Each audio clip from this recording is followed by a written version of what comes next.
This is actually a document that we created regarding AX 2012 R3, which has all the new updates in this version.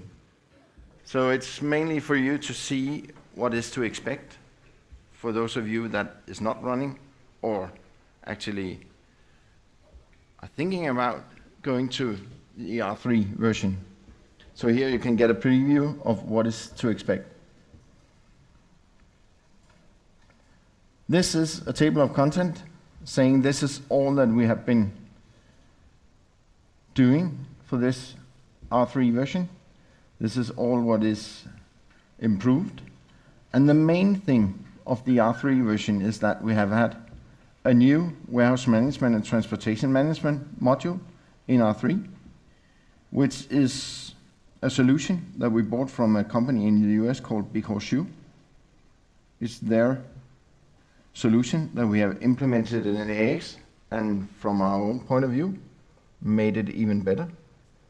And I know that is perhaps a bit too scary to say, but we have tried to make it better, at least so it fits for AX 2012. The other thing that we have invested a lot of money in for R3 version is the retail part of it. Now we have an end-to-end solution in AX, meaning that we have the modern point of sale, we have e-commerce, everything that you need for a retail solution.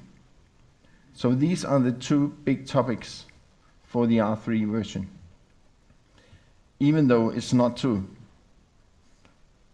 mention the other things, but because there have been a lot of improvements. What you can see in here is, of course, the warehouse management and transportation management. That is the first two bullets. Demand forecasting has been improved. Product change management has been improved, so it's easier to create some kind of a case log when you change something on your products, when you're using bill of materials.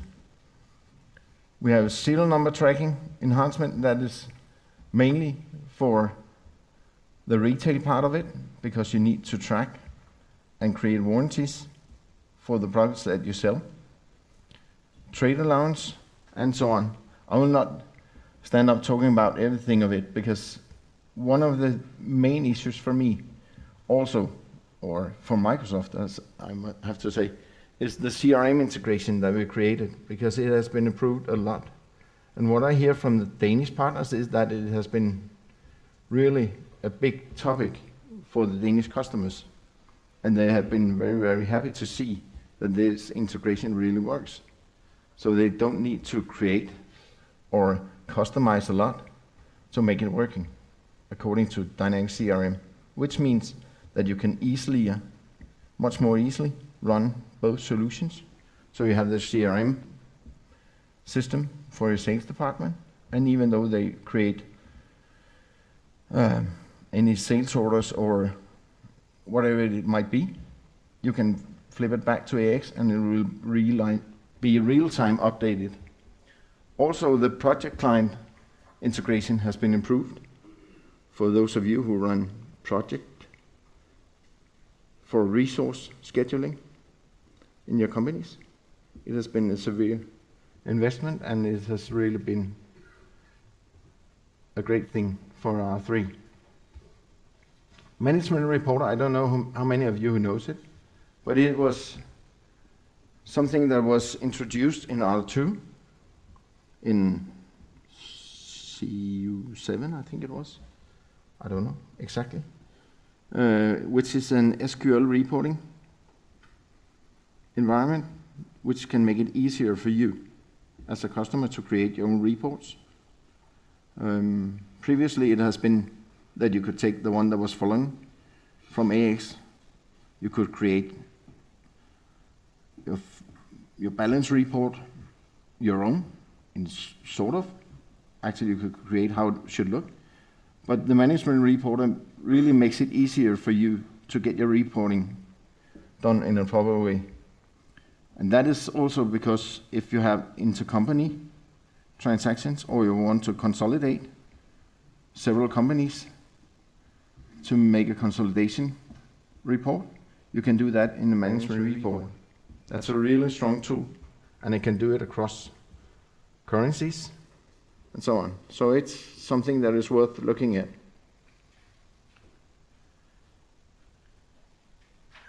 If we look at the last bullet at the industry section, you can see there's one called compiler. You might say, what is that? That might not be a big issue. From the partner side it is, because the previous versions of the compiler in AX meant that if you want to compile your application, it could take several hours, depending on how big an installation you have. And the compiler update that has been done, from what we're hearing, is that it has been reduced to up to 80% of the time made for this compiling. So it's a really huge improvement. I know it's not something that you would recognize when you're just working in AX, but the accessibility in AX will be increased by this improvement that has been made. In Microsoft, we're also looking at the apps and mobility, as we talked about earlier.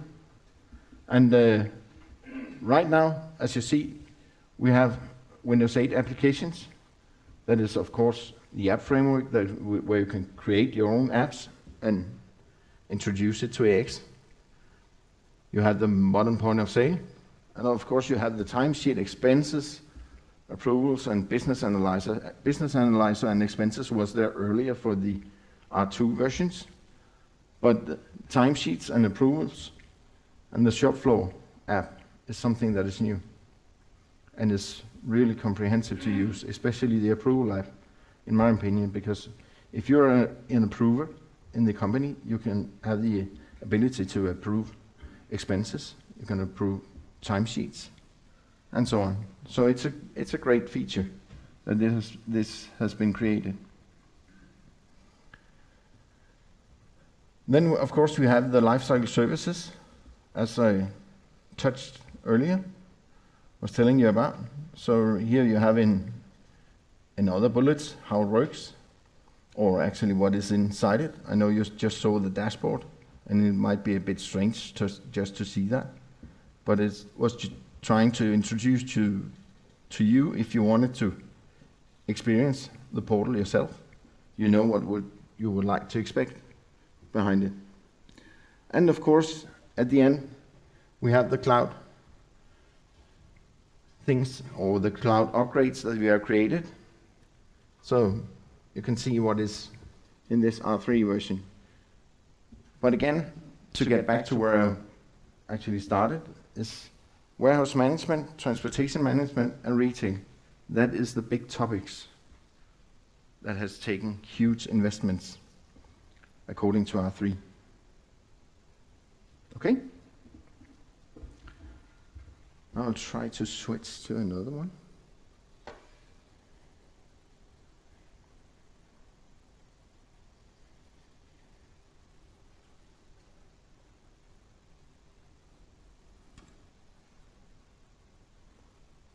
I succeeded. Great. Because if we look at the warehouse management thing, or the warehouse management improvements that has been created, I just made some slides in the beginning to give you a view of what's behind this warehouse management, because there's really been huge improvements if you compare it to what you had before.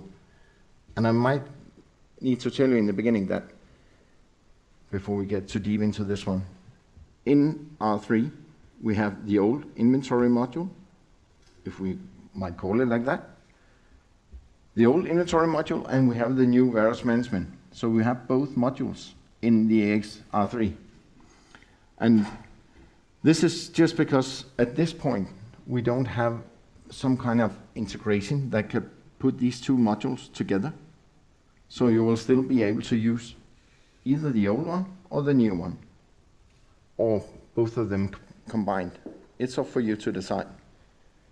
What is deciding it is actually the location that you use.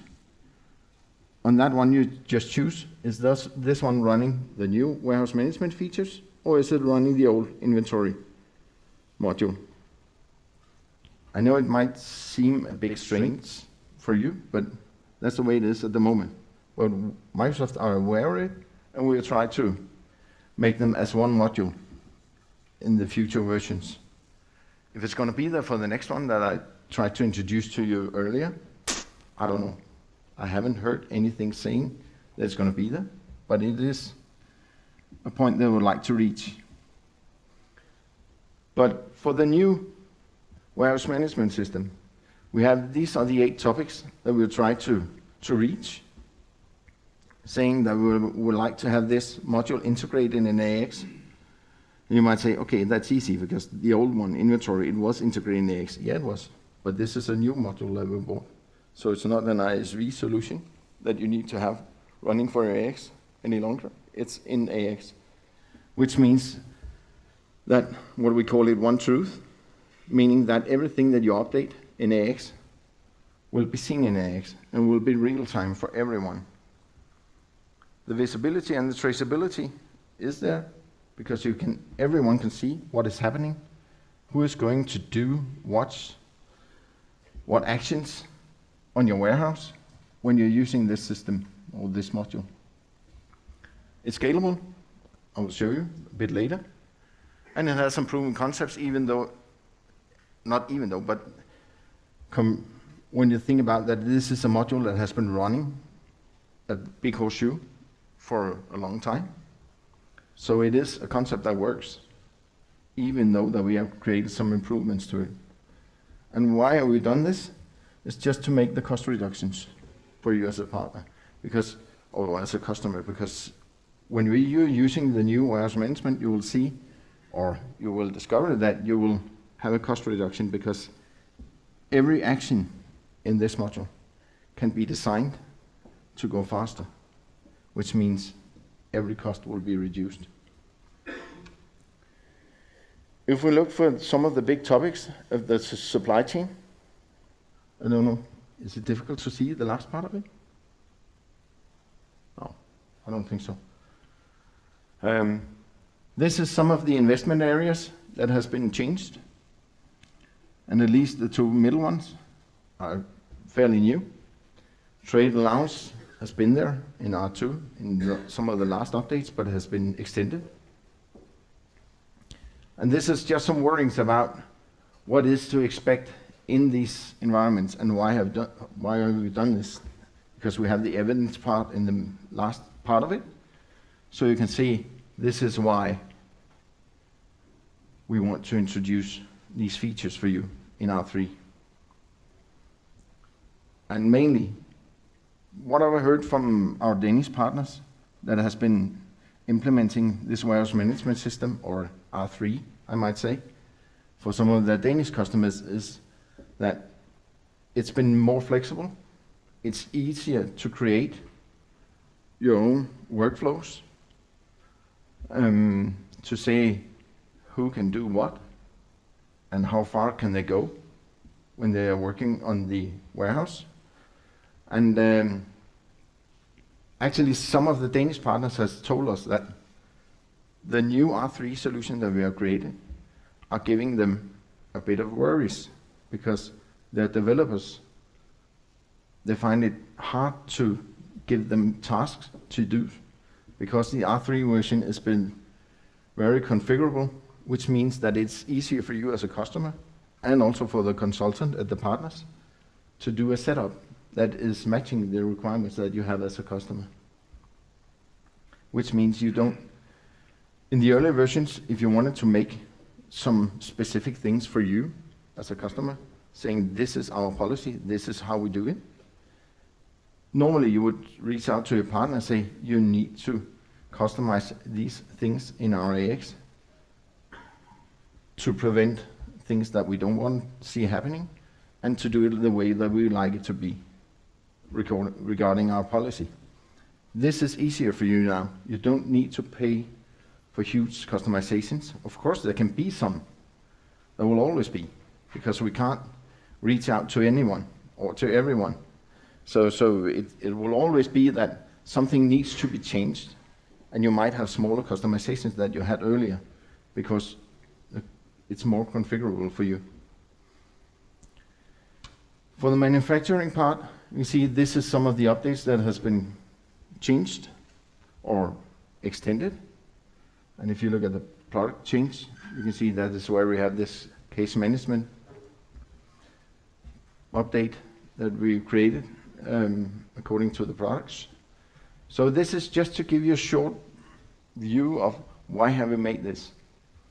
And I know at the last slide we missed those one in the top, the customer pains, which is actually showing you why we have created this one or these features.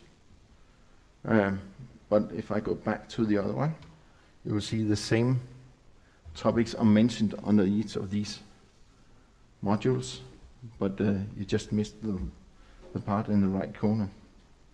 I don't hope it will make too much any confusion for you. If we look at the warehouse management, you see we have the inbound inventory and outbound areas. And what is behind all this? This is some bullets where you can see this is all the things that we're capable of in the different areas. This is where we have made some great updates. And yeah, it's not to mention all of them, it's just to show you this is the way we're doing it. Why we're having all this is actually because we want you to be agile to each of your warehouses that you have, meaning that at each location you can make different policies, different work templates at your warehouse, saying at this specific warehouse in Iceland we're doing things like this is our policy, this is how we pick and put and make a quality search and everything on our products before we send it out to the customer. This is how we do it in Iceland. If we have another warehouse in Denmark, for instance, it could be in another way on the same product, which means that you could have different routes or different work templates on the different locations, even though it's the same product you are selling. So compared to what requirements you have on the different locations, you can make your own setup.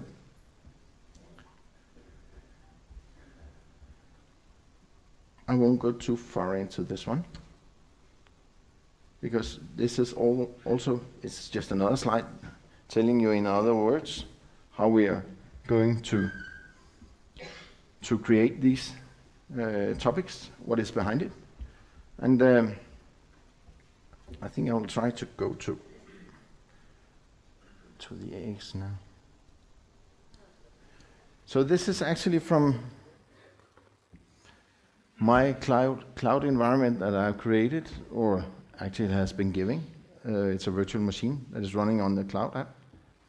And this is from our warehouse management module, as you see at the top. Unfortunately, I need to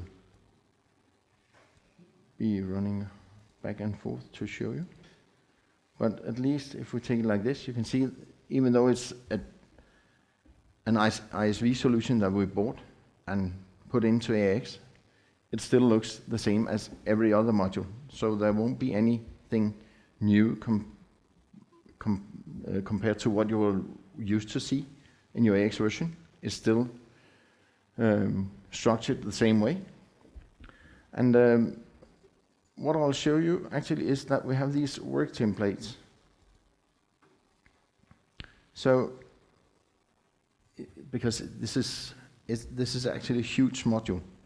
So to show you something running from A to B, it's going to be difficult because there's a lot behind this. So I'll try to show you some of the main things behind it. Because you have these work templates, meaning that for each of these areas or locations that you have, you can create your own template. So if I look at this one, called the 24 sales order stage, I have a query where I can put up and say, what is behind this selection? At this point, it says the sales origin, it must not be an internet order, and it needs to go for a warehouse 24.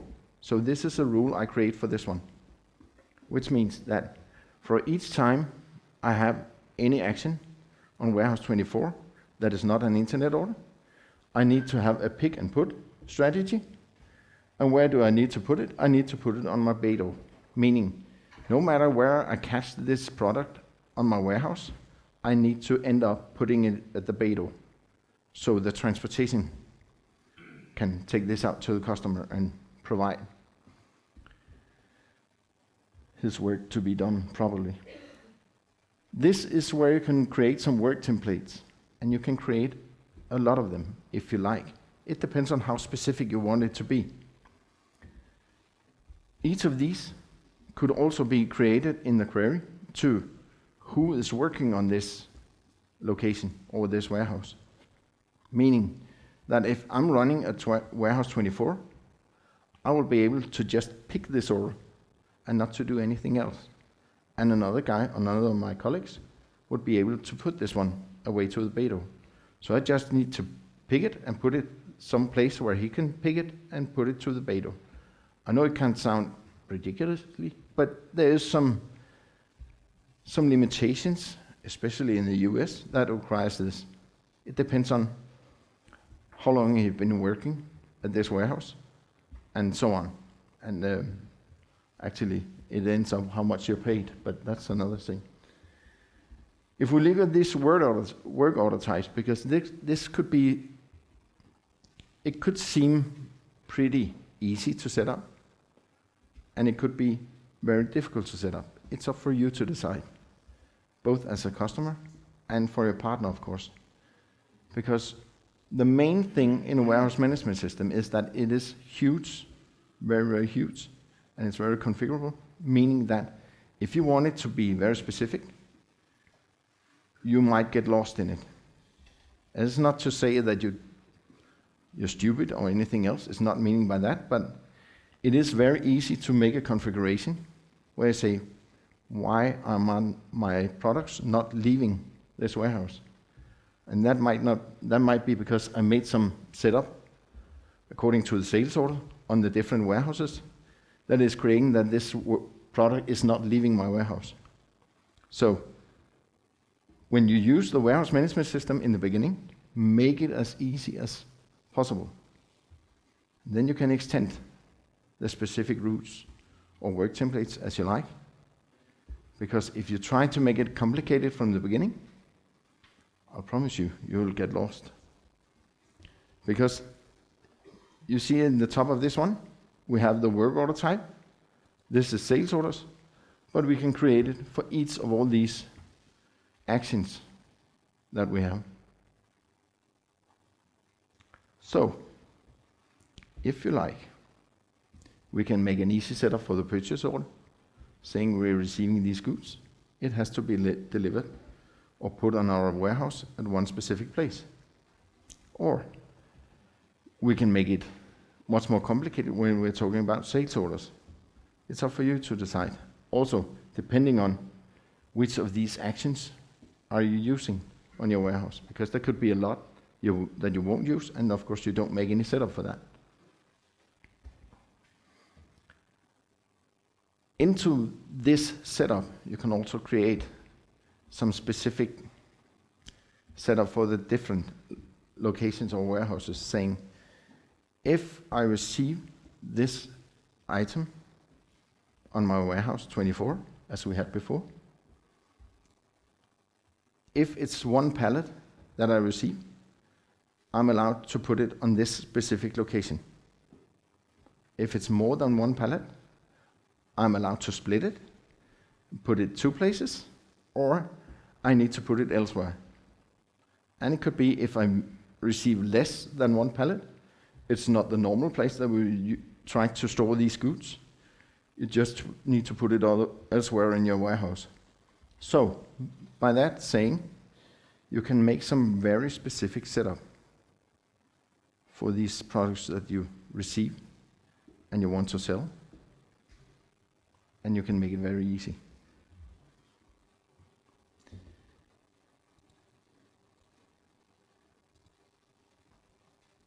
If we want to make one of the challenges that we have at Microsoft, especially for AX, is that we want to make this more agile for you as a customer to use. And for that, we have this mobile device menu that we can create. You can create it as a customer. I will suggest in the beginning that you will use your partner for doing that, at least unless until you have some experience with it, because otherwise it might be that something is not working. But this is actually where you can create your own mobile setup for a guy that is working on the warehouse, going with his tablet, saying, okay, I'm allowed to pick and put, or whatever I am. This is where you see, in this case, there's been created 6 scenarios. If I take the inbound, for instance, saying, okay, if I'm using the inbound mobile menu as a warehouse worker, I'm receiving these products that we have ordered by a vendor. Which menu items am I allowed to see? And you can see them down in the left corner in the menu structure, that these are the 4 actions that I'm allowed to have as the one that receives the goods. If I'm the one that is putting it out, or actually the outbound section, you can see I have some other stuff. And behind all these, there's some actions from the menus and the menu items. And for this one, we need to say you're allowed to create your own kind of menu, so you can make it visible for your warehouse workers on their tablet to see what actions they are capable of. So if you see, if I'm looking at this movement menu item, I can easily put it in the menu structure, and then it will be launched for my warehouse worker, saying, okay, you are allowed to take this action that is called movement of your products. So it's just to say, for all of this, especially the warehouse management module in AX, it's very flexible and very configurable for you as a customer. But of course you need a lot of advices from your partner to get it up and running. And also the partner needs a lot of feedback for you to create the setup and make it run properly. So this was 2 of the topics that I have for the warehouse. You can see there's a lot of things to make a setup for, if you like. And we'll not go into all of it, because as I said, the main 2 things in the warehouse management where we do a lot of setup is the work templates and the mobile device menu. But there's a lot behind each of them that we'll not run into at the moment.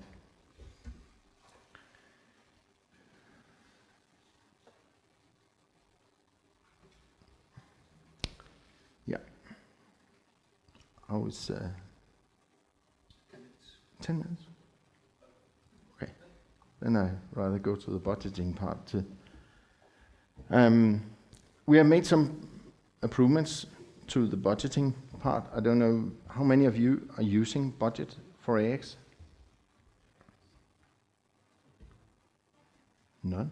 Oh, there was one in the back. Great. I have to admit, even though I'm from Microsoft, that I might understand why you haven't used it before, because it was not too easy to work with. Let's say it like that. Now it's becoming easier because we have created a further improvement to the add-ins to Excel, which makes it easier for you to create your budget planning, also for a strategy further ahead. And what is behind all this? If we look just to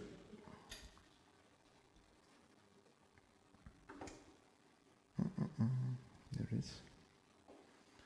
If you see, we have some document sources where we need to point out that this budget, as we have in here, are running through AX, or through Excel, sorry, from AX to Excel and back.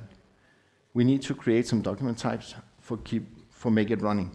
That's not something that you need to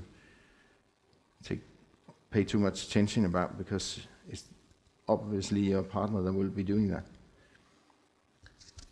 When you have created your budgets, from my point of view, yesterday I generated a budget from General Ledger. I can show you exactly what I chose. You can see this one. I created a new budget plan. I have 3 different to choose from. And I put in some values in this one. I will not run through all of it, because it was just to point out that I will try to make a new budget that will going to be strategic for me as the company for the years ahead. When I did that, it gave me this one called 33 at the end. Oh shit, now it's small. I'll go back. There it is. This one. And as you see, in this one we have a lot of lines that has been created for me, because I said I wanted to have the figures of last year into this budget to work with. And by doing that, it gave me a lot of options, and I could create my worksheet. And now you'll see something strange. Okay, try once more. This one, it's great. It's because I got this new virtual machine environment on Monday from our IT guys in the US. And that is great, because I needed to travel on Tuesday, so I didn't have the time for activating Office. But bear with me, this is actually what it looks like when it gets to AX, or actually to Excel. So from this point, I can continue work with this one. I might put in some percentages for expenses. How would I see the progress for the next 3 years? And put it in. And depending on what my actuals will be, it will calculate for me the budget for the future years to come, which means it makes it easier for me to make my budget planning as a strategic planning. It could be updated, I know, 1 year ahead, but from now on I see this is how my budget is going to look for the next 3 years. In 1 year's time, I might update it because times changed in the world markets and so on, and perhaps even in the company. But if I put in a figure in this one, I just tap in something strange. And I want my revenue to increase more than the expenses. But as you see in this one, I can put in some figures. Let's just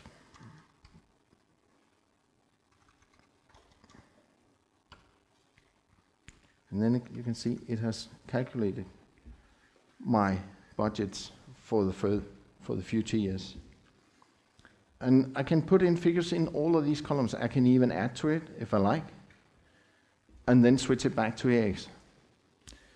And what you will see is actually when you have this connection for AX, we have this tab up here called Dynamics AX. And in this one, if I have had the time to configure it correctly, I could have put it back in AX, but unfortunately I didn't, because an IT guy thought that he would just stab me in the back with a knife. I don't know. But then I will be able to publish it. So, which means that when I'm finished working with this budget in Excel, I can publish it in AX and everybody can see it. And then it can be approved or declined or whatever we would like to be. But this is actually how it works. This is a fairly simple budget that I exported.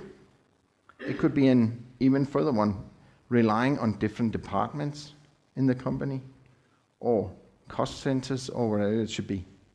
So I just took an easy one perhaps the shortcut, I don't know, call it whatever you like. But I just took an easy one saying this is our financial accounts, and I just want to have figures on each of them.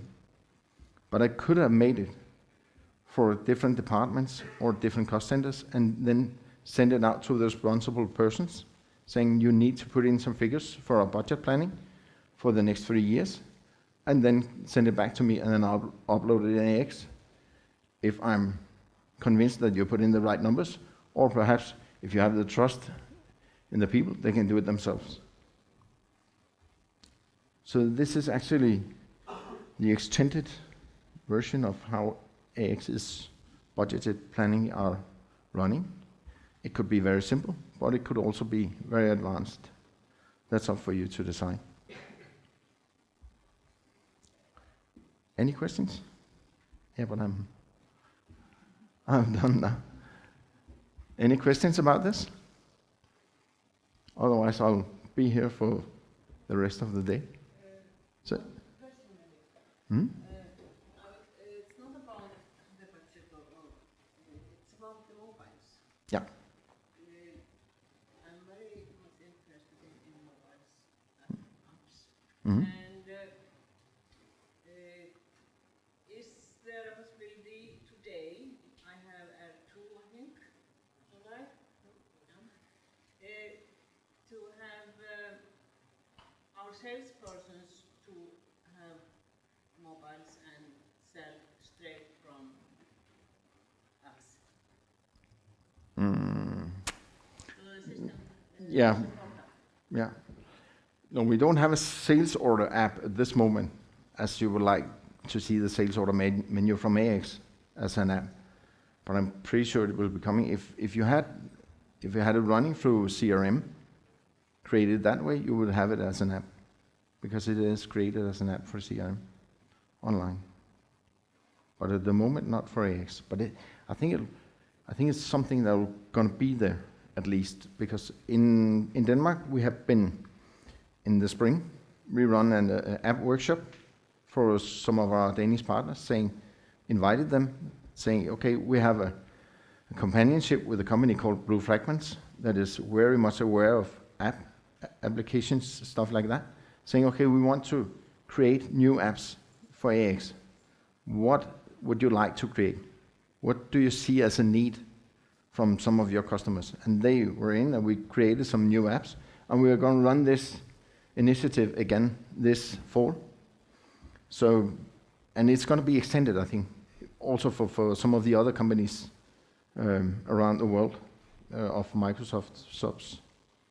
I'm pretty sure, because it seems to be, if you look at the Microsoft Store or the Windows Store, you can search for apps for AX, but depending on which store you go into, you will see different kind of apps. If you go for the American store, you will see a whole bunch. That's created a lot. They have been further into the investigation of missing apps for AX than we are in Europe, but we are catching up, trying to do our best.